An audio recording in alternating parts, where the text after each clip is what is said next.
Welcome, friends, to the How-To Heretic. I'm Uncle Mark. And I'm Uncle Dan. And I'm Uncle Doug. And this is your user's guide to life on the outside. Indeed, leaving religion is the first step into a larger, better world. But it can also be a scary world.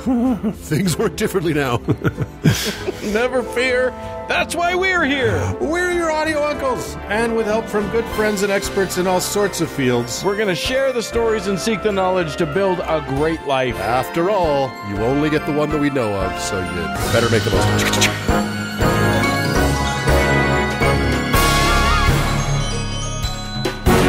it. Guys. Hello. Hey. How are ya? Aw, I've just been peachy. I've been better. What a fucking week we've had. I've had better ends of the world. Yeah, same. What a week we had. We are crazy literally shook. Like, literally shook. Yeah. How was it? Like, it shook us. I'm down here on the lake bed, bottom of the sedimentary plain, and our house felt like it was a ship at sea. Yeah. See, I'm up here on the east side, where all the wealth is, and because I'm on the bedrock up here, it was just a tremendous vibration. Yeah, it was crazy. It was weird. We got hit by a 5.7 magnitude earthquake, if you want to go by the Richter scale. If you believe that. If you believe in that thing. If you believe in science, Richter. That's not enough to destroy Salt Lake City. Like, almost nothing got really wrecked. You know, no, not really. Buildings came down or whatever. But it was legit scary. But it was it's enough to, like, there are certain things that we all just want to be granted. Like, Earth being solid and staying under our feet, that's one of those ones that you just want to stay completely solid. You don't ever want that one to go away. Yeah, I never realized that the four horsemen were riding the same horse. And it's funny. It's a sizable quake, believe me. And then there were several aftershocks during the day, and there was one today. Did you guys feel that one? I didn't feel it, but I saw the news that it happened. I was in bed just going, "Oh, motherfucker, bring it." Bring it, Earth! Let's do this! I actually started enjoying the aftershocks. It kind of was a little ride for me. I was like, you can't scare me now. Well, so, anyway, that's our week. But even so, here we've gathered together separately to put together a show for you fine people out in Plagueville. Yep. Once again, we are separate. We are in our own respective homes, not together, which kind of sucks. It would be so much more fun if we were all in the same room. But we're doing good to see you guys. Our part. Yes, indeed. So, Dan, you've got an interesting topic that has nothing to do with what's going on these days. It feels so irrelevant. I don't know why I chose it, but we'll see. Maybe we'll find a way to make it relevant. I don't know. Well, and Doug, you're going to tell us the origin of Christianity. That's right. I chose a subject for all you lovely listeners that has absolutely nothing to do with everything that's going on right now. So you're welcome for that. And we're going to talk about the Easter Bunny. And a story you can tell in a few weeks. Yeah. You can tell it to your friends and family. Timely. Yeah, exactly. And then I have a little how-to where I demonstrate perfectly well how not to cave to fear. So we're going to enjoy. It's going to be great. It's going to be great. It's going to be delightful. Announcements. We still sell merch. That's even happening. You can cut it up and make it into surgical masks. That's probably the best use you can make of it right now. A little bad news, unfortunately. The Lucian Greaves UVU visit is officially off. So condolences to our friend Vern and all the kids down there at UVU. They worked their asses off to try and get that to happen. It is delayed. It is currently postponed. We'll keep you posted as to when it's back on. Yeah, but, we'll make it happen. It's going to happen again. We'll get it going. So once this fever passes, is that too soon? So, anywho, let's do a show, guys. Fine, we're doing it.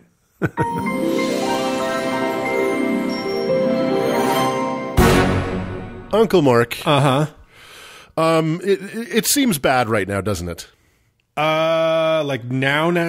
Like now. Well, right? now was much worse than now just a minute ago. Yes, it seems pretty bad. And the now is even worse. Yeah, it just continues. It turns out that it was also bad then. Yes, it probably was whenever then was. But if you've listened to any of our segments, you know that then is always worse than now. Well, that's true. I think that's not.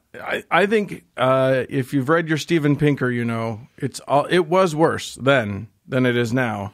Yeah. Except that now it's worse than it was the other now.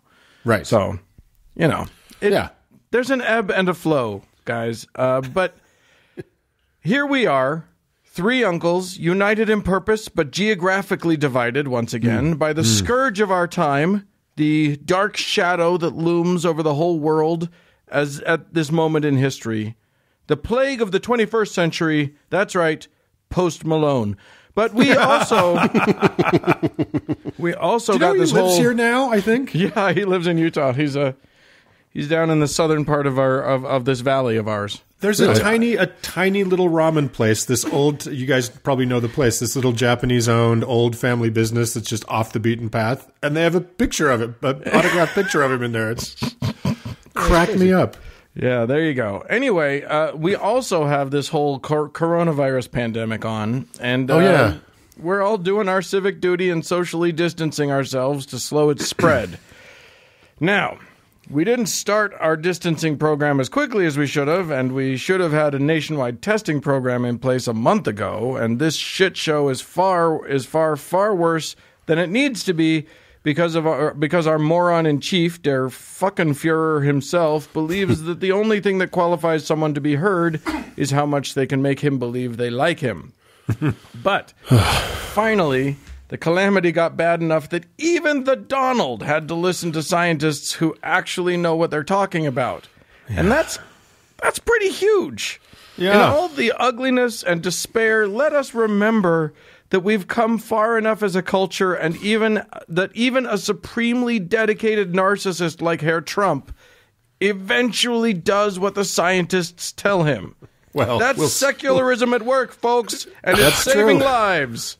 Uncle Dan, I have never seen someone search for a silver lining quite that hard. Well, I did pull something in the search, but it's okay. I'm limping, but I'm fine. You can trade a silver lining for 2.5 rolls of toilet paper. That was the real end goal. You caught me out on that one. Well, I want to do a little compare and contrast today, and I want to start in the year 1233. Let's journey there together, shall we? Good times. Very good times. The Mongols captured Kaifeng, capital city of the Jin dynasty. Holy Roman Emperor Frederick II destroyed the city of San Severo for rebellion. And Pope Gregory IX had some major bees in his adorable papal bonnet. Pope Greg hated three things. The first two are the aforementioned Frederick II, who he thought was a very naughty boy, and obviously the Jews. Yeah, classic. Of course. It's classic. Right.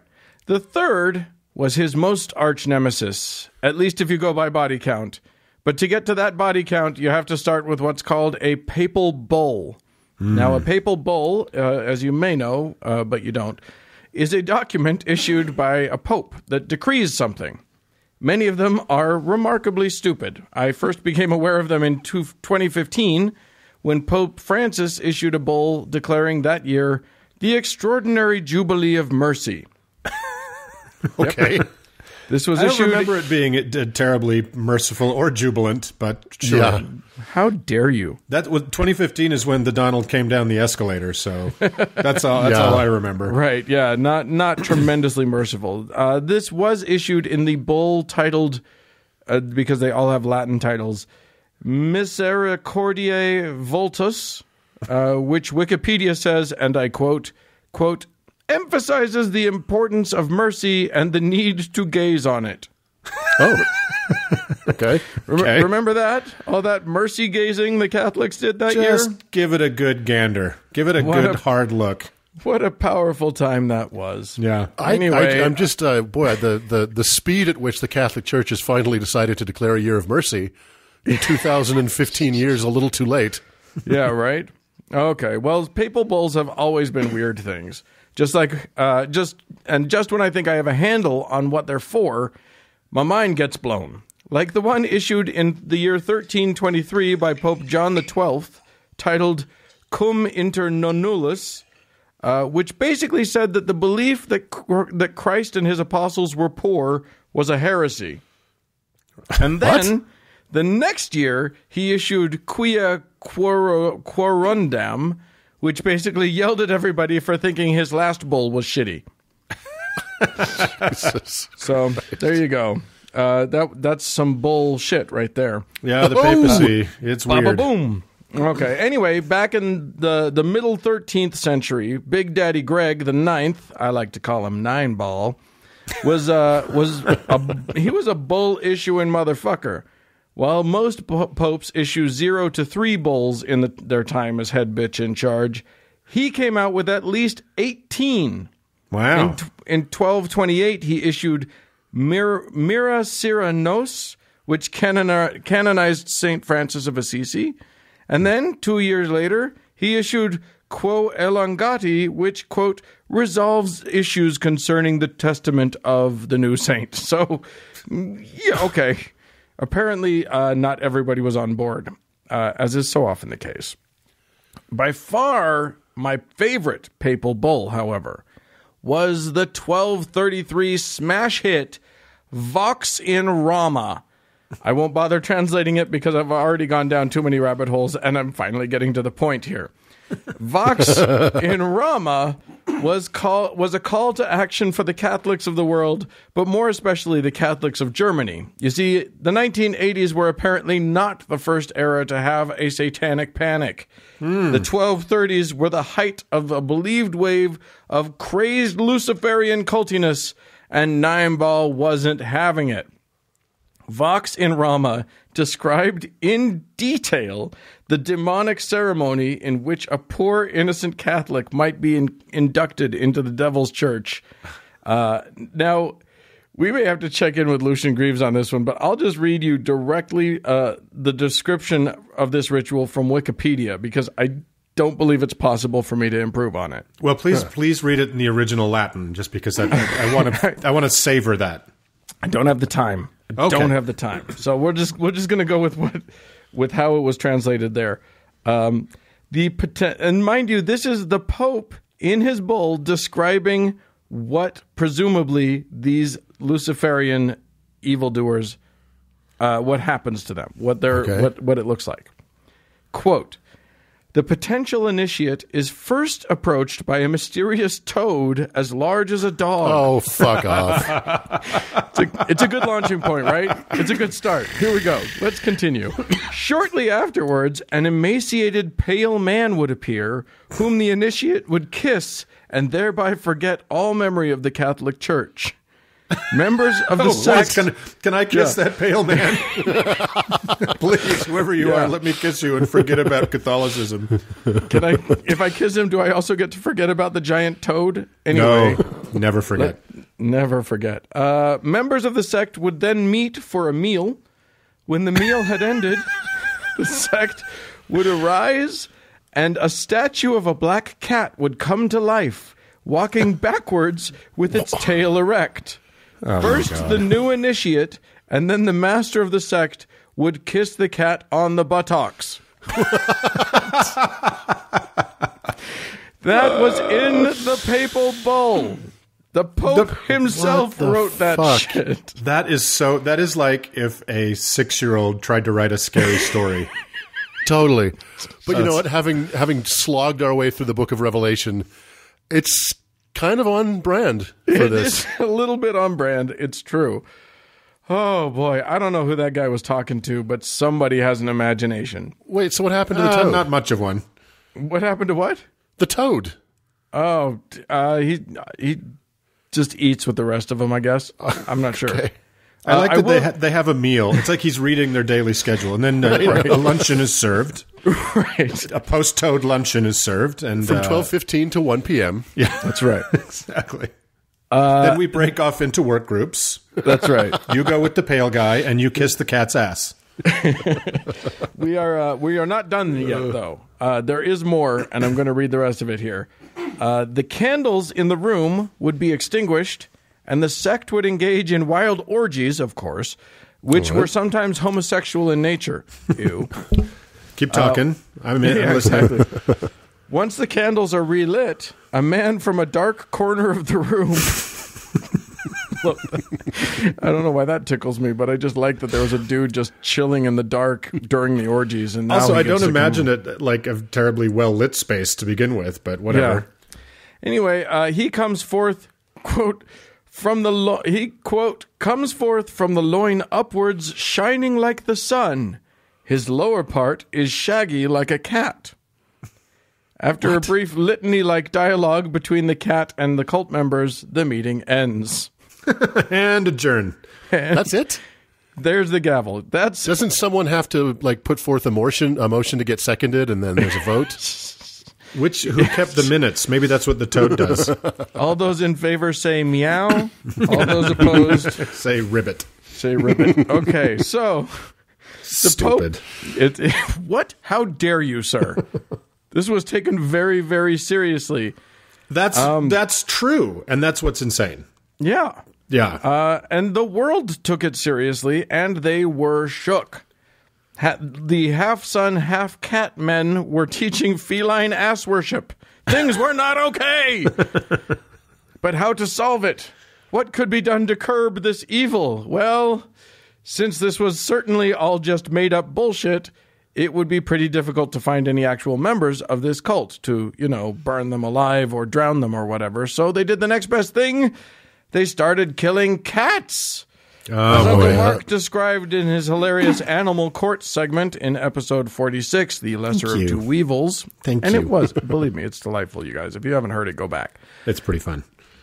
This launched a continent-wide campaign to torture and murder all of the little kitties. Ugh. I mean, they had surely already suspected that cats were evil, but now that they had confirmation from the Holy Father himself, it was open season on the kitties. And all this hatred and murder of cats lasted for fucking centuries. Yeah. Well, I don't know if y'all have ever heard of this, but cats do more than just sit around all day ignoring the humans who desperately want their affection. No, contrary to everything I learned watching Tom and Jerry cartoons, it turns out that cats are also pretty fucking useful at keeping the vermin population under control. So, if you kill all the cats, you better hope you like rats and mice, which you obviously don't because they're nasty. But what they didn't figure out back in the Middle Ages is that those scurrying little bastards were also vectors for disease. So, no, vectors for disease were strange women and Jews, Dan. That was the science of the time. And cat butts. I'm getting there, man. I'm getting there. Oh, shit. So, yes, what I'm getting at is that an insane papal bull in the mid-1200s that no thinking person should have taken remotely seriously likely led fairly directly to the Black Death of the mid-1300s, because the disease was likely carried by and transmitted by rats and rat fleas. The speed and depth of the plague's transmission was probably directly influenced by the lack of cats. So, wow. The church caused the plague. What's amazing, Dan, is I just don't see that there's any way to use that as a parallel for anything in our current thinking. It's going to take me a minute, but I will. But if you trust me, I will try and draw a parallel. It will be strained. Take me there. It will be strained, but we're going to attempt it anyway. Take me there. Yeah. So the church caused the plague, but as we in this era are learning, how we respond to a plague is just as important as what caused it. So, how did the church, which was by far the most powerful instrument on the European continent, respond to the plague? Well, to be fair, nobody knew shit about shit when it came to infectious disease in the 14th century. So, they were pretty sure it was caused by breathing in miasma or bad air, which would cause an imbalance of humors. So the cures the doctors were offering were things like holding nice-smelling things next to your nose to counteract the nastiness. Seems obvious, really, when you think about it. Or something like bloodletting, because what you don't want when you're battling a disease is lots of blood in your veins. Right. So, no, it wouldn't be right to expect the church at the time to be wise about slowing the transmission of the disease. That said, anyone who follows history or listens to this show knows that when it comes to a church's response to things, it's never a bad bet that they'll just make everything worse, and usually the worstest that they can possibly make it. Right. The obvious first step that the church took was to declare that the plague was a condemnation from God for everybody's terrible, terrible sinning. And you may find yourself asking, now wait a minute, couldn't that be a good thing? Wouldn't that lead people to stop sinning? Isn't that possibly great? In a word, no, idiot. It's terrible. Because I don't know if you've noticed, but most humans are kind of the worst. The last thing anybody wants to do is self-confront. So what do humans do when the Pope says this plague is because of your sin? Well, they sure as fuck don't go, shit, I gotta stop sinning. No, they look around at all their neighbors and say, see, you bastards are sinning and now my wife has the plague. Right. And when Christians are thrashing about looking for sinners to pin a plague on, what's the first stop on the blame train? Anybody? Jews. I have a feeling. Ding, ding, ding, ding, ding, ding. Ding, ding, ding, baby. Yeah, that is right. What's funny is when I was writing this, I had zero question in my mind that when I asked that, you guys would know what I was getting at. We need a bell for every time it's the Jews. The problem is the bell would wear out. Right, exactly. Yeah. And is there like an air shofar that we could use? Oh, I hate you guys. I still haven't listened to the 12 hours of shofar music you sent me, Doug, but it's on. I've got some time. I can do it now. Okay, that's right. If God is sending a plague, ain't but one group of sinners that could possibly be at fault, and it's those evil Hebrews. Now, Jew hating was not new. It had been and would continue to be one of the favorite Christian pastimes of Europe, but this kicked that shit into high gear. One big moment was when whatever the 1340s version of Breitbart started spreading the story that the plague was started by Jews poisoning people's wells in Switzerland. This was all part of the plans laid out in the protocols of the really, really elders of Zion for the Jews to kill all the Christians and dominate the world. I made that document up, of course. The well poisoning was declared true by Swiss authorities because, as they said, they had tortured a bunch of Jews who then admitted to the plot. Because, as we all know from prisoners at Gitmo, when people are being tortured, they only tell the truth. This led to mass violence against Jews all over Europe. Insane pogroms were launched that included burning their houses, killing them with axes and clubs, sending them down rivers in wine barrels for some reason. And in what is probably the worst incident of them all, in Strasbourg, they rounded up 900 people, locked them up together, and burned them alive. Oh, my Jesus God. 900 people at the same time? Yup. Wow. So, yeah. Now, that's some Swiss organization right there, man. Right? Wow. Now, to his credit, the Pope at the time, Pope Clement VI, was actually opposed to this treatment of Jews, which, that's novel. Good job. You guys ready for right, no. But you guys ready for another papal bull? Sure. In September of 1348, the Pope released Quamvis Perfidium, which basically said, hey, guys, am I the only one who's noticed that Jews are also dying of the plague? It was basically his way of telling everybody to knock it off and leave the Jews alone. Unfortunately, the Jews were, in fact, sinners. You see, Christians were forbidden to lend money for advantage. Charging interest, or usury, is a biblically banned sin. Modern Christians have figured out how to ignore this fact, but back in the Middle Ages it was still important. However, Christians still wanted to do business, and loans were a super useful way to get business done. So the Christians set up a system. The Christians set up this system where the Jews were the lenders of European society. Now, this meant that Jewish people could become quite rich, which pissed off a lot of poor Christians, And it meant that a lot of rich Christians owed Jews money. So even though it was the Jewish community that was keeping the economies of Europe lubed up and operating, they were also wildly resented.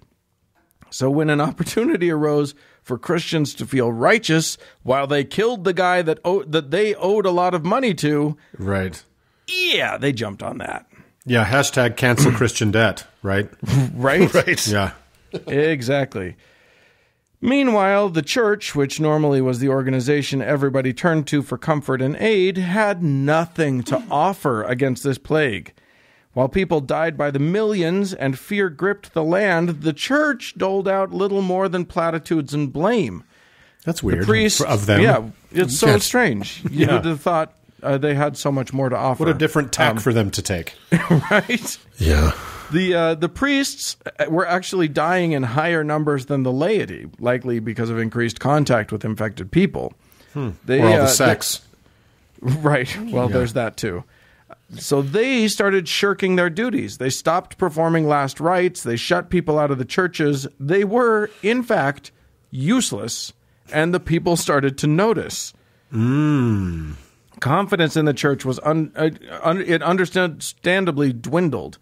I can't draw any direct lines on this, but it seems very possible that the church's ineptitude in the mid-1300s changed the game enough that 150-ish years later, when an upstart priest nailed a bunch of complaints to a church door, he wasn't put to death as a heretic, but rather led the most important schism in Christian history.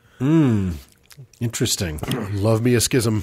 Who doesn't love a good schism? I didn't know that. I didn't know that about the priest class being seen as fucking useless during the play. I mean, obviously they were anyway, but but they weren't even doing the things that they normally do to pretend it's all magic. Right. Yeah. Well, and even when they did, they weren't protecting anybody. No, people were still getting it. Right. I mean, imagine the vectors in a medieval church, right? The holy water, the wine, you know what I mean? Like, yeah. Just how much damage that could be in a church. So and closing down the churches sounds a little familiar. Yeah, you think? Mm-hmm. Yeah. Look, the fact is that after a few years of pogroms and plague, the population of Europe had been decimated. Actually, much worse than decimated for those etymological pedants out there. Somewhere between 30 and 40% of Europe died. Jesus Christ. Depending on whose estimate you go with. Also, a bunch of Asia and the Middle East, but I don't have time to do the Muslim response to the plague, though it was fascinating. So here we are now, in the midst of another worldwide plague, but now we know a lot more about the causes and spread of disease, which is great, because it means that we have so many tools that the people of the Middle Ages didn't have. But to whom do we look for help? Well, as of on the very day we are recording this, Pope Francis just called for world prayer to combat the disease. Great. Thanks. What about kissing a cat on the ass? That's just call Lucian. Let's get him on the horn. Mark, don't be stupid. That's an old bull. That's an old papal bull. The new ones. Yeah. Did you also see that he said, if you're confessing, just do it directly to God? It's like, dude, you just cut out the entire fucking middleman, which is you. Yeah, exactly. You just exactly. Yeah, it is interesting that times of crisis like this are when the churches prove to themselves how worthless they are. Mm-hmm. Yeah. So now the churches are closed, and the only folks who are helping in any real way are the scientists, and that, my dear uncles, is how it should be. That is exactly how it should be. Yeah, absolutely. Like it's it kind of inverts the old. There are no atheists in foxholes, which is a bullshit thing, right? And there are no religious. Well, there are plenty of religious extremists in time of crisis, but sane religious people suddenly it's like, hey, let's see what Dr. Fauci has to say. Yeah, exactly. There's no religious people in hospitals right now. You know what I mean? Crises. Yeah. The people we're turning to save us are the non-religious, scientifically minded members of our society who we should have been listening to the whole time. And maybe we will. Maybe we'll start listening more. But my freedom. So there you are. There you have it. small bits of progress have been made, at least societally, if not in how our brains think about things. Well, thank you for taking us to a sunnier time, Dan. Yes. I think, like you said, Uncle Dan, that we have many tools that the people in the Middle Ages did not have, but we have a ginormous orange tool that they didn't have to contend with. Oh, nice one. That was a long walk. All right. Well, that's wonderful. I think let's all wash our hands and move on.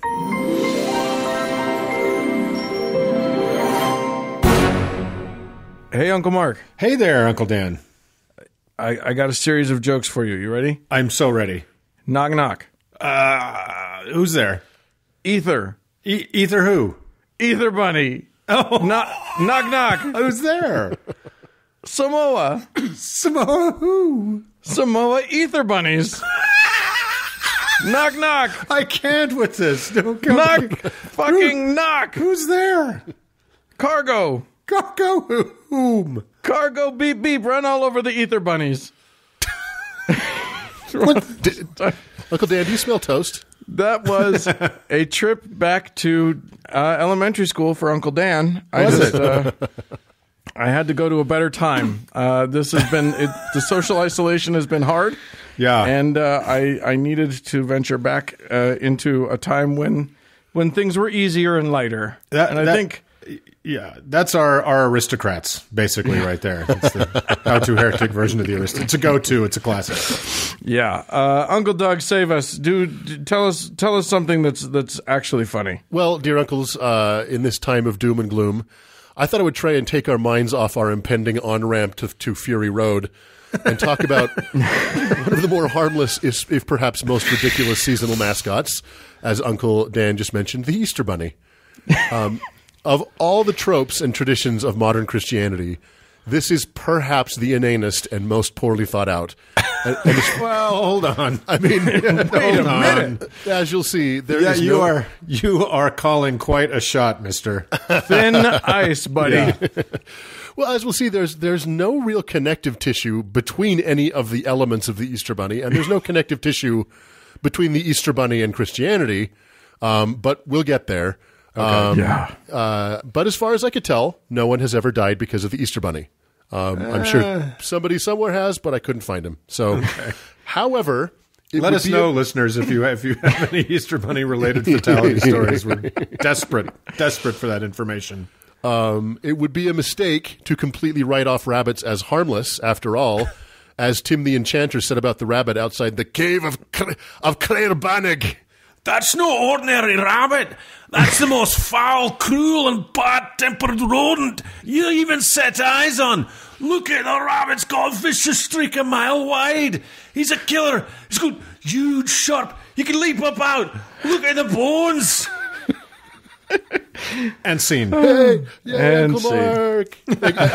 I do a terrible British accent, so thanks. Well, that Uncle one's Lord, Scottish, so Oh, True. Tim is Scottish, Doug. That's true, and I should be Even able to do a worse. Scottish accent, but I yeah, can't. exactly. Even worse.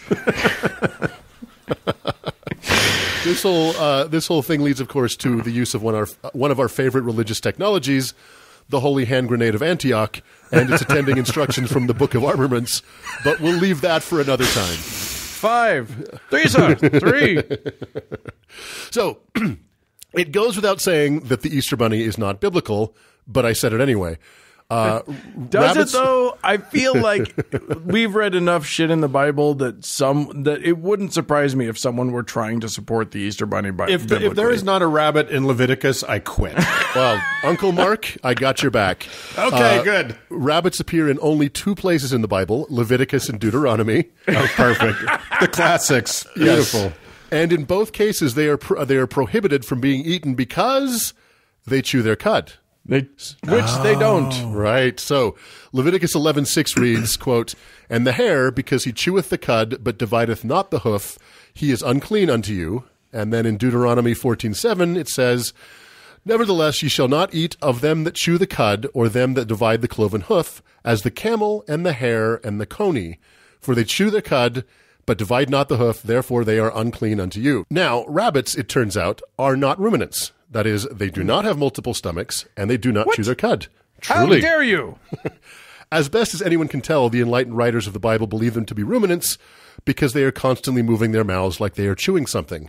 So yeah, they got that adorable little chewy thing going on. Yeah, it's cute. way to go, Christians. You chose for your Easter mascot an animal that proves the Bible is full of errors. Way to go. So as best But what as about conies? Are you sure? What about them? I didn't spend a lot of time. That's a subject for another day. You know what would have been Conies in their great island. is if the thing that brought the chocolate Easter eggs on Easter morning was a four-legged giant insect. Or a camel. Or a bat bird. So, as best as anyone can tell, the original legend of the Easter rabbit or Easter hare originated amongst German Lutherans in the 1600s. What? Yeah, the original legend had. I mean, these were far more kind of paganistic areas. Right. The original Easter bunny was very much like Santa Claus. He delivered presents to good children the night before Easter. The reason that of all animals a rabbit came to symbolize Easter is probably because it was widely believed in the ancient world that rabbits were hermaphrodites, which they are not, and that they could therefore reproduce without having sex with another rabbit, which they cannot. Right. This belief was so widespread in the ancient world that it was even believed by the likes of Pliny and Plutarch. So it could be that the idea of virgin They never birth. saw two rabbits fucking? Like, I know the metaphor for out of control breeding is rabbits. Well, yeah, I know. But the thing is that two rabbits fight. I don't know if you guys have actually seen it. It takes 0.2 seconds. So, like, it could just look like they just jumped on each other and jumped off. That's why they called me the rabbit in high school. what have you been? What have you been Googling, Dan? These days, quarantine. Coney sex. It's hot. Coney It's kinda 20. sexy. 20. That's right. Oh, God. So it could be the idea of virgin birth is the connection between rabbits and Jesus. No one's sure about that, but that seems to be somewhat prevailing thinking. It's not to do with the fact that, like, in springtime is when you see a bunch of bunnies start coming out. Everything that has to do with the resurrection has to do with springtime. So the color green and absolutely. Eggs, which we'll talk about. As for eggs have been a symbol of fertility going back to before the time of Christ for obvious reasons. However, eggs did become a symbol for rebirth and therefore the resurrection of Jesus as early as the 1st century. Yeah. Because after 3 days, he came out of his egg, Dan. I just don't like it. Okay, draw that line for me. I got nothing. I mean, it's just, you have an inanimate object and a chicken bursts out of it. I mean, And Mary was oviviparous. I don't think there's any dispute about that. It says so in Matthew. Yeah. So eggs were prohibited during Lent, so early Christian children would go door to door begging for eggs on the Saturday before Lent began because everything in history sucked. The tradition of coloring or decorating eggs is harder to pin down, but it was the German Protestants who began what we would consider the modern custom of decorating eggs. To this day, many Eastern Orthodox Christians dye their eggs red, representing the blood of Jesus that he spilled on the cross. I know, right? Everybody loves a good bloody egg. I know. Red egg. I know, presumably to freak out their children. Interestingly, the Ukrainian art of decorating eggs called pizanki dates back to pre-Christian times. So I don't know why that's hilarious. Pizanki? That's what it's called. They're gorgeous, though. They're I don't know if gorgeous. you've ever They're seen really, it. really pretty. But I actually took a Ukrainian egg decorating class when I was in middle school. So did But I didn't know I it was loved it. Jesus, I didn't know I was pizankiing. Yeah, you're the pizankiest. I'm the pizankier. So somewhere along the way, this super judgy, non-ruminant, non-hermaphrodite rodent added decorated eggs to the list of gifts to give out to children in little nests, which, again, rabbits do not build in the wild. This tradition worked its way to our shores in the 18th century with German immigrants in the Pennsylvania Dutch area and then eventually became widespread. Eventually, William Townley figured out how to make concentrated dye tablets, and the Paws Company was born in 1893 in New Jersey. Several other egg decorating 1893. So several other egg decorating companies have come and gone, but none have ever surpassed Paws. For as Patton Oswalt said when talking about Easter, you went to Paws or you went to hell. So.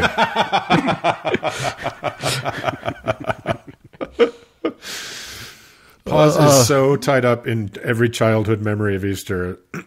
Okay, and we'll talk about so Easter egg hunts and even Easter egg rolls are traditions that go back to Germany and other parts of Europe as well. And if you can explain the logic of either of those things, I'm all ears. And as if this holiday were not random and bizarre enough, in 1953, Sam Bourne in Bethlehem, Pennsylvania, figured out how to squirt colored marshmallow goo into a vaguely avian form, and Just Born Candy Company was born. These weird confections called, of course, Peeps, went into mass production and for some completely unknown reason became the unofficial candy of Easter. It is a known fact that those are actually just enchanted baby quail. Everybody knows that. Everybody knows that. I think that's how drag queens are. That's like pupil drag queen is a little peep. And then it turns into a fabulous queen later in life. So in the intervening years, Just Born has introduced many colors of Peeps and even other shapes, including bunnies, and have tried to make their candy sell year-round, but it's this time of year when they make the lion's share of their money. Yeah. So there's not too much more to it than that. That's the story of how a rodent that is only mentioned in the Bible incorrectly, that does not chew its cud, is not a hermaphrodite, does not reproduce asexually, does not build nests, does not have a mechanism by which to judge children, and does not lay fucking eggs, came to symbolize a 2,000-year-old resurrection of a Jewish carpenter that did not happen. All it makes is sense. So it's so gaggly bizarre, this fucking holiday. How we end up with the things we do is just it will never cease to fascinate me. It's so crazy. And you missed my favorite name for Christmas, for Easter, which is John Oliver's calls it Shitty Christmas. Well, and here's what I find most interesting about the Easter Bunny is even though very small children certainly believe in him because their parents tell them to, no one really takes the Easter Bunny at all seriously. Like it is such a completely like pro forma activity to like, I got to do the Easter Bunny thing. Such a strange thing to have planted itself that nobody takes seriously. Nobody really knows the origins of it until you drill into it. Well, and what's funny is like if you shit on anything about Christmas, if you shit on a tree or if you say something about Santa, the MAGA hat wearing crowd will destroy you. Right. But you could probably get away with joking about the Easter Bunny because they don't actually care about that one. And what's funny is that, if Christianity is to be, believed, which of course is the editorial position of this podcast that it is not, right? The resurrection is the main event. That's the big thing, right? It's so true. It's so weird. Yeah. His being born was just like everybody, everyone else was also born. Yeah. Right. But this is the one thing that Jesus himself a virgin did. egg-laying woman. Yeah, but it's this super consumery plastic crap all around that holiday. Do you guys remember where we were last year at Easter?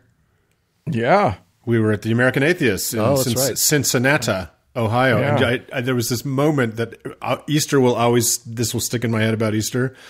I think it was the morning we were leaving or something. We went to Starbucks to get coffee. Yeah. And we had our credentials on American Atheists. Remember that? And I do remember. Man and woman were in there, and they were just staring fucking daggers at us. And I loved how, as they left, they said "Happy Easter" at us in the most passive-aggressive fucking way. Yeah. Happy Easter, y'all. And it was so beautiful. We're like, hey, you too. Have a great time. Okay. Whatever that means. I don't know. What do you do? Roll an egg around. Go find yourself a rabbit. Happy Easter. Well, with that, Doug, let's all have a happy Easter. Yeah, let's move on.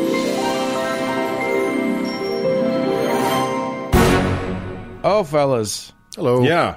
Let me tell you something. It is now the philosophy of this podcast that a lot of our people probably can't afford right now to give us their money, and that's totally fine. So those people, we have a kill switch right here. Those people are click. No. Dead? You're killing them? No, not me. Okay. But no, this podcast is free for a reason, and those that can support us, of course, we love and appreciate. Like you can't believe, but for those that can't, please don't feel guilty until after the epidemic. Right. If you need to suspend your thing or whatever, please go ahead. However, some others are still managing to earn their income or get their income, and so they have decided to cover them as can't and have and we owe some thanks to some folks. So let's thank them. Let us do so. Thanks so much to Craig and to Tracy and to Brian. And then we owe some heavens, or not some heavens, some saints. So, Uncle Mark, I am going to give you give a saint to Alan. Aye, aye, Captain. Here comes a saint for Alan. Wherever you are, Alan, we hope you are safe and well, and your hands are cracked and as chapped as mine are. So, obviously, in this time of need, you need Saint Tricky Bar of Samarkand, who is well known to be the patron saint of needlepoint pornography, aluminum extrusion technicians and machine operators, and cartwheels that end in life-altering injuries. Wow. Yeah. Okay. All the hits. That is the hits. That's great. And Uncle Doug, I'm going to have you do a saint for a secure government job means I can kick extra money to my podcast peeps. Oh. Well, secure government job means I get to kick extra money to my podcast peeps. Your saint is Saint Barbarous the Pure of Quetzalsacatlanango. Where is that? Oh, that's in Mexico. It's a Simpsons reference. Saint Barbarous is the patron saint of heartburn, heartache, and why not the band Heart? Yeah, nice. I like it. There's a theme. I thought Heart was their own saint, but I'm even happier to hear that they have one too. Yeah. Okay, and then I have to improvise a saint now for the Wily Wiles. And the Wily Wiles, your saint is Saint Mysticus of the Canary Islands, the Lesser Canaries, not the Greater Canaries, not the ones you can see on the map. Right? Yeah, exactly. Yeah. The ones that are currently underwater. And Saint Mysticus is the patron saint of strange tasting wine, of large but adorable rodents, and of things made of foam. Yeah. So, that's nice. Pretty much any foamy sort of thing you're going to be. I mean, that saint is just an A to B to C, if you ask me. It's just right. like the through line of logic. I can see why the Pope chose those things. 100%. It's Pope Radish the 27th. Yeah, exactly. So there you go, y'all. Thanks so much for your support. If you are like some of our listeners and have a secure government job that means you can kick extra money to your podcast peeps, please feel free to do so. You can go to howtoheretic.com and click on the support thing, and it'll take you to Patreon, and then you sign up at whatever level you feel comfortable. You know, if you make a lot of money and you want to make up for a bunch of the people that we're losing out on, just keep hitting zeros. You're fine. Yeah. But the rest of you, please don't feel any pressure. We love you all. Be safe out there. Let's do some more show.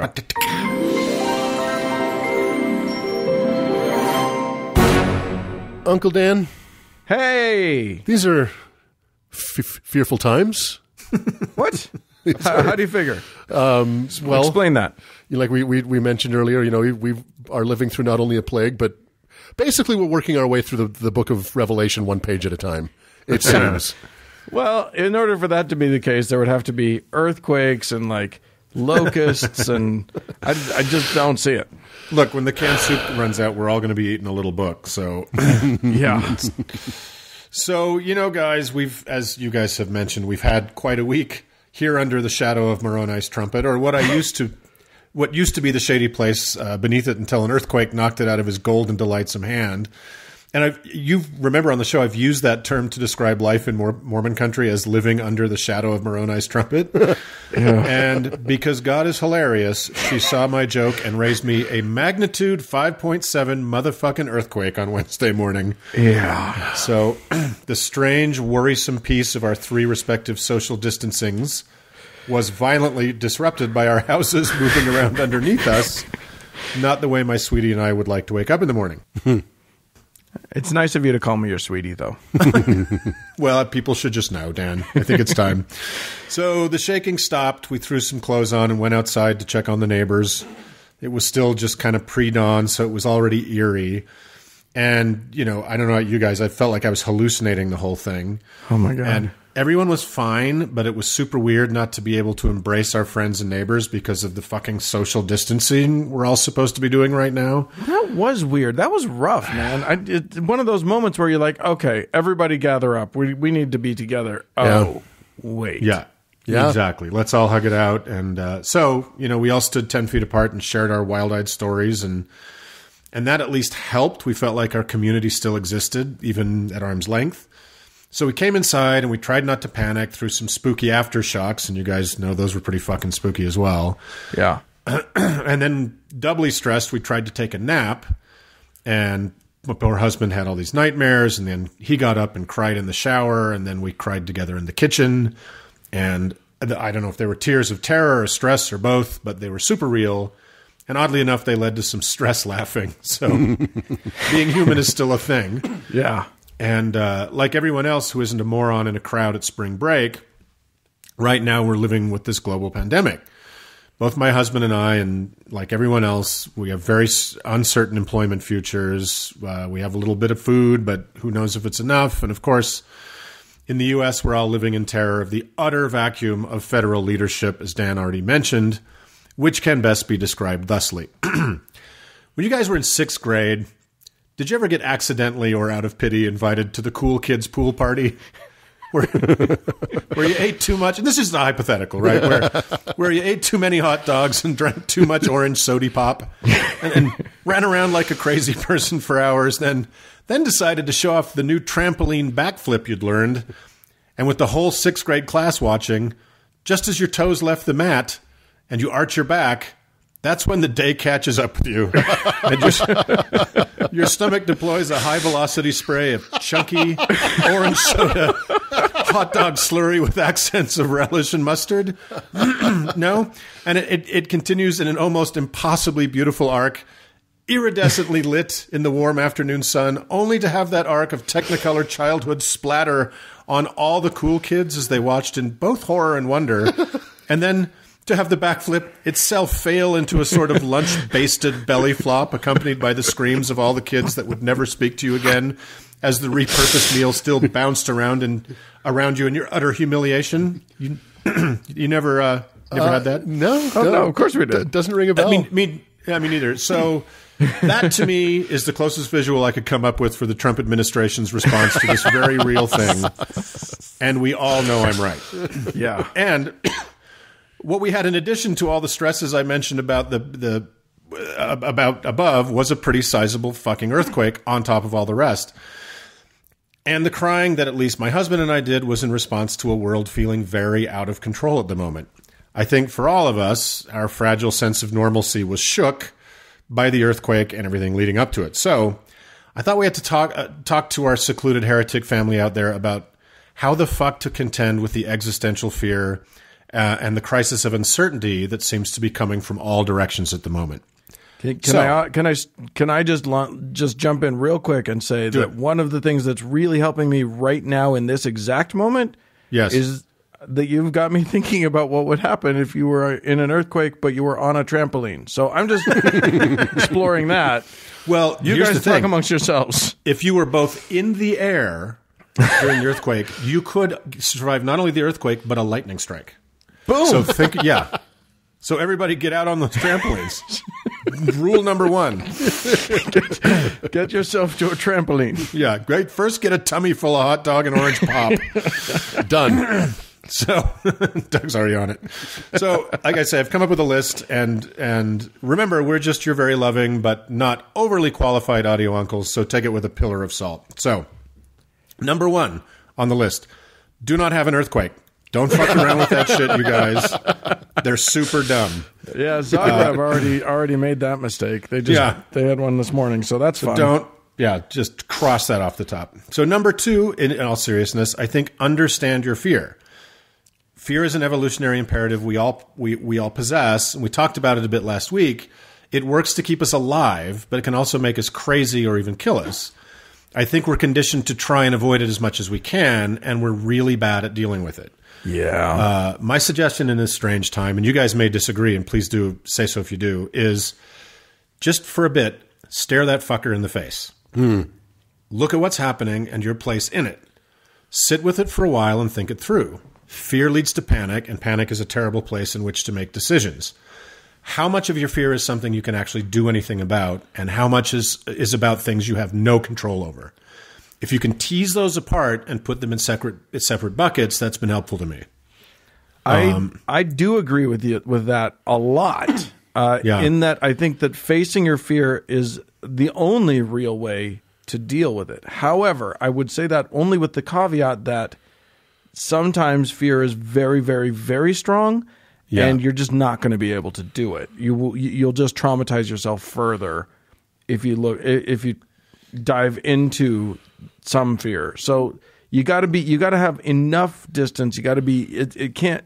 If it's too present, you got to get your brain out of that space. But if you can, looking directly at a fear almost certainly diminishes it, because all our brains do is magnify. Yeah. So if you can look at the actual fear and just really carve down to what you're actually afraid of, what the real situation is, what your position in that real situation is, it's almost guaranteed to be smaller and more manageable than you thought it was. Well, exactly right. I think you can't deconstruct the fear until you can look at it, and it's just overwhelming at the moment. Well, and I was telling you guys about this earlier, and excuse me, this might come into play a little later on in the discussion, but I was sitting watching TV, just flipping channels, trying to keep my mind off my fear, and I came upon Hedwig and the Angry Inch, which, if any listeners have not seen that movie, it's a great film. Stop, pause the podcast, so good. Go watch the movie right now. But there's a sing-along scene in it that's pretty bittersweet, and I just kind of let myself go. And I mean, I'm not ashamed of the fact that I was crying so hard I was pointless to try and wipe away the tears. But it was therapeutic in the sense that I just kind of I stopped trying to hold it back. I stopped trying to keep it pushed down. I just let it kind of have its moment. And thank God it was during that movie. And I felt much, much better. I'm still fucking freaked out, but I kind of let it uncork for a minute. Yeah, it's okay. Just go through it. Yeah, and the truth is that with a lot of these feelings, the only way out is through. Yeah, and so it's the running from fear that can make it seem much worse than it is. And it always, it looms larger and larger the faster and harder you run. So literally stopping and just sitting with it for a while and letting the feelings wash over you and letting them, if you need to cry during a musical, go ahead. I've found myself watching a lot of comforting 80s films, some better than others, by the way. Goonies does not hold up. I am shocked by how bad that film is. It's kind of chaotic, isn't it? It's a mess. It's a goddamn mess. However, I still love it. I will say that Little Shop of Horrors is amazing and one of the best. So we'll get to distraction. We'll get to distraction. Yeah. However, what I was going to say is let the feelings flow. That's what I was trying to get at. Just I cry all the time. Just do it. So, number 2, after you've sat with the devil for a minute. Sorry, part of us being in our home studios is I have a deaf cat who likes to yowl. So I can't do anything about her, so we're just going to live with it. And that's part of this process. That's right. So number 2, after staring at your fears and not having an earthquake, or number 3, I guess, is take an inventory of what you've survived in this life. I made one for myself, and it actually put some wind back in my sails. And here's just a partial list. Being a queer kid raised in a toxically homophobic cult, surviving a psychopathic older brother and extremely violent parents, suicide, getting stalked by a cougar, the big cat, not your Aunt Nancy that did really well in the divorce. That's a true story.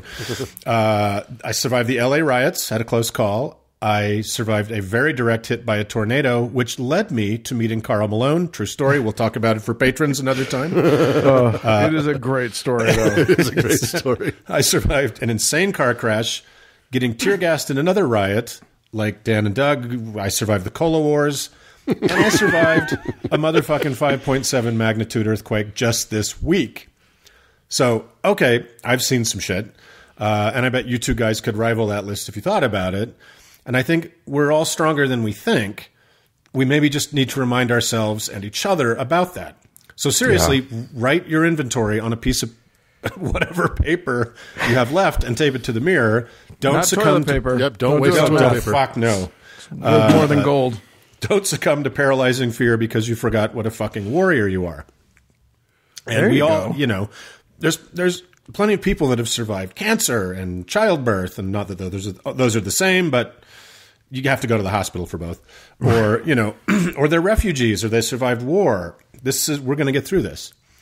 So, Well, and the thing is that right now it feels like we're experiencing, like, if you let if you don't confront the ideas, if you don't confront the thoughts, if you just push them away, then it's very easy for your brain to settle into this idea somehow that there's this plague that's going to kill everybody and we're all going to die and blah, blah, blah. And that's not how this works. We are just separate. What we're doing is we're socially isolating ourselves so that we save some very vulnerable people in our society. But most of us, it's fine. Even if you caught the thing, you're probably going to be okay. We have, it's just we're trying to keep the hospital beds open for the people who really, really need them.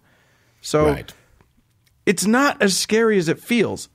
It's boring and kind of crazy driving, but it's not. It's a lot of this. It feels scarier than it is, and that's something to keep in mind. But there's a significant number of vulnerable people. I'm one of them.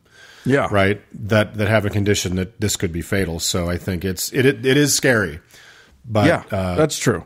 Yeah. I don't mean to discount that. There's for the people who are the most vulnerable, you should be afraid. But don't live in the fear of the thing. Live in what that, like, let that fear be the thing that guides you to being prudent.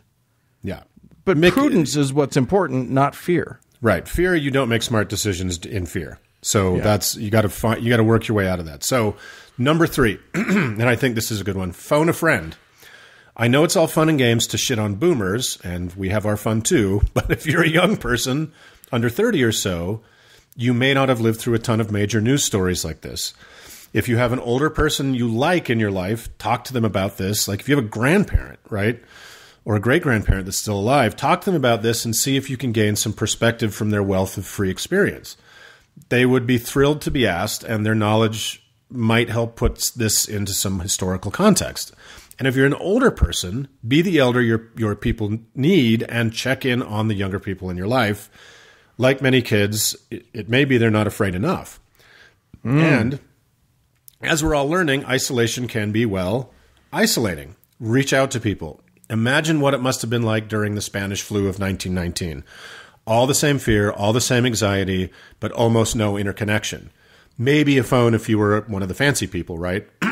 Let's use this incredible gift of online interconnectedness to soften the edges of the plague of loneliness this shitty pandemic is heralding.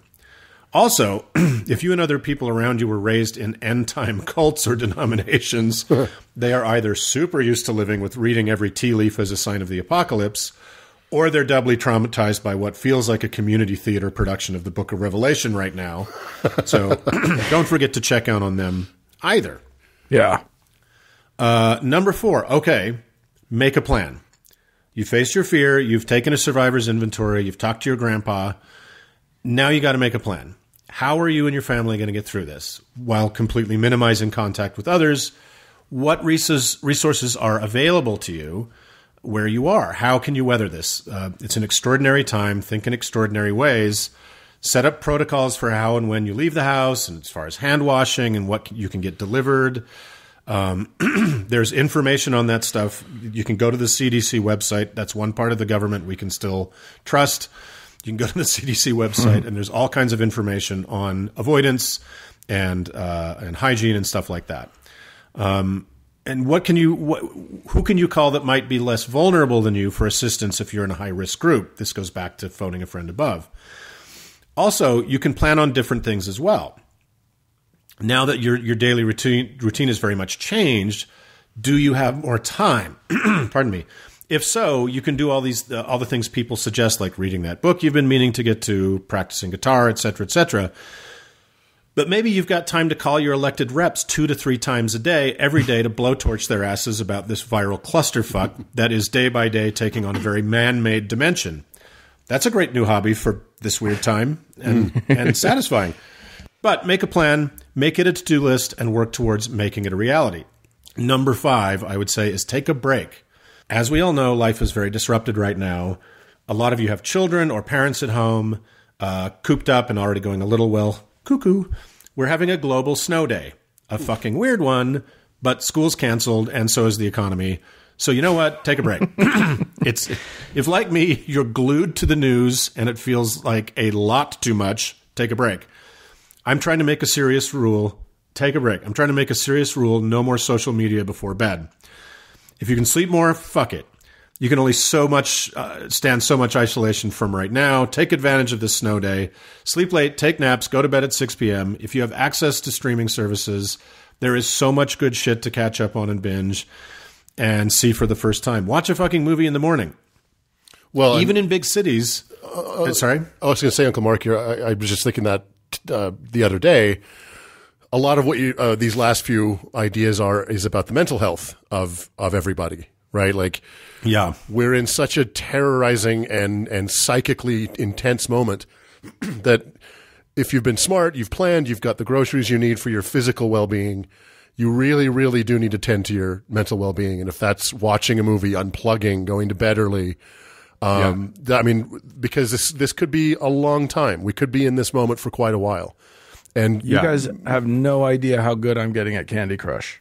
I am a master. Can I tell you, my house, and this is a true thing, I actually like house cleaning because my job is very complex mentally and creatively and socially. So to me, house cleaning is like a solvable crisis. So you don't have to overthink it. It's pretty neck down. So my house, this could be a coronavirus ICU unit. It is so clean right now. So I actually find pleasure in that. And it takes me away from just like staring into the abyss. And so I think, that works for me. Yeah. So even in big cities, it's still okay to go outside.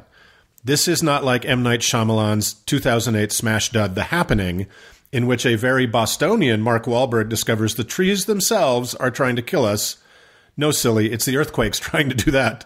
So go for a walk, go for a drive, still keep 6 to 10 feet of distance from anyone, especially Mark Wahlberg, and wash your damned hands. But get some air and enjoy humanity's final spring together, but far apart. If we don't try to... Yeah, the long walks and long drives have been my salvation this last week. I've been taking the nice long walks. I cross the street to avoid other humans, but it's been the thing that has saved me is just being outside rather than cooping myself up. We're very fortunate to be having a spate of good weather here in Zion. I hope you guys are wherever you are, but it's been hugely helpful. So, if we don't try to preserve our humanity by disengaging from time to time and laughing at the darkness, then this Democrat Chinese hoax that Hillary sent to Barack Obama's shameful tan suit via her unsecured emails wins, right? and we don't want that now, do we? And I think this is my last one. Number 6, ask for help. In many cultures, but very much so in the U.S., asking for help is considered shameful. If coronavirus kills anything, let it be this. Society is a web of interpersonal connections, and 100 million John Wayne movies don't make it not so. Fuck bootstraps, fuck American exceptionalism, fuck the slightly less stupid Trump, Ronald Reagan, and the poisonous myth of suicidal self-reliance he shit into our national water supply. If you need help, and you do, and you will, ask for it. Yeah. Ask for help. Let the people in your life surprise you with how they can rise to the occasion in this emergency. And if you can help someone, reach out to them directly and offer it. Tell them what you can do. Can you give them $50? Can you do a pharmacy run? Can you take an elderly person's garbage out, etc.? Let's commune differently in a time that demands us to be a community in new, different ways. And, not to be alarmist at all, but let's also be very real here. We're the reality-based community, so let's deal in reality. Lots of people are going to die, but the vast majority will not. That's the reality of the randomness of life on this improbable and wonderful planet we share with each other, and sometimes a surprisingly hostile array of microscopic beasties. So, we only get one life that we know of, so you better make the most of it, to steal Doug's line. Fear is hard to shake, but imagine how it's going to feel on the other side of this storm when we can all walk out our front doors and into each other's arms once again, when we can watch a movie where friends meet up at a crowded bar and not think that they've all lost their minds. That day will come. That's going to be a good day. Yeah. Literally, as we were watching a movie last night, I'm like, what are you doing? Until then, let us repeat to ourselves the amazing Bene Gesserit litany against fear from Frank Herbert's Dune. I must not fear. Fear is the mind killer. Fear is the little death that brings total obliteration. I will face my fear. I will permit it to pass over me and through me. And when it is gone past, I will turn the inner eye to see its path. Where the fear has gone, there will be nothing. Only I will remain. So say that over and over again until you control the spice and therefore the universe, and binge some good shit on Netflix. Yeah, totally. I just want to say to our listeners, what you haven't heard is that in the midst of all of this, we had to do a couple of edits because this is an emotional thing that we're all talking about, and we were feeling emotions during the recording of this thing, and so I just want everybody to know that, like, you know, if we can't even make it through this segment without crying, you guys are okay. You know what I mean? We're all going to be okay. Feel your feelings. Just know that we're all in this together. This is real.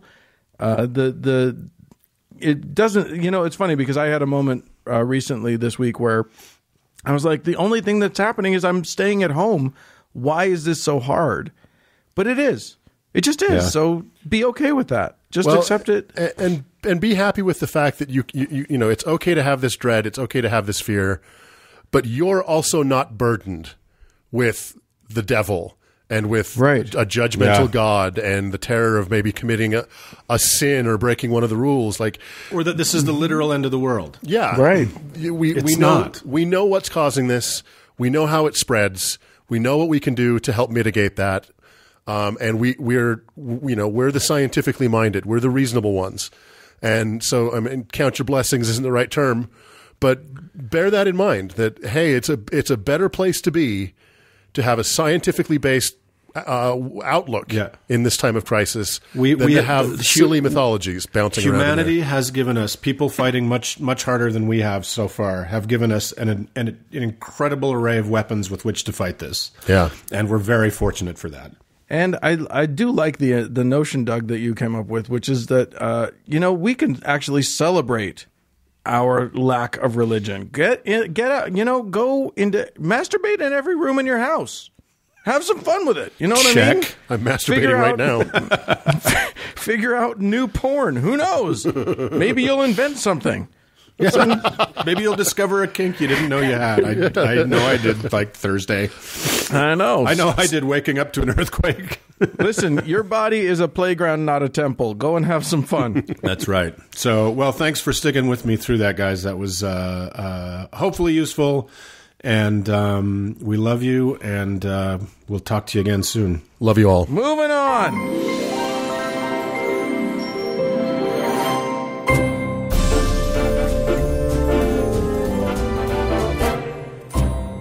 Well, friends, that is it for this week's show. Hey, we'd love to hear from you. Please send us a link. A link. Sure, send us one of those. Send us a link to whatever you want. Do so by email, howto@howtoheretic.com.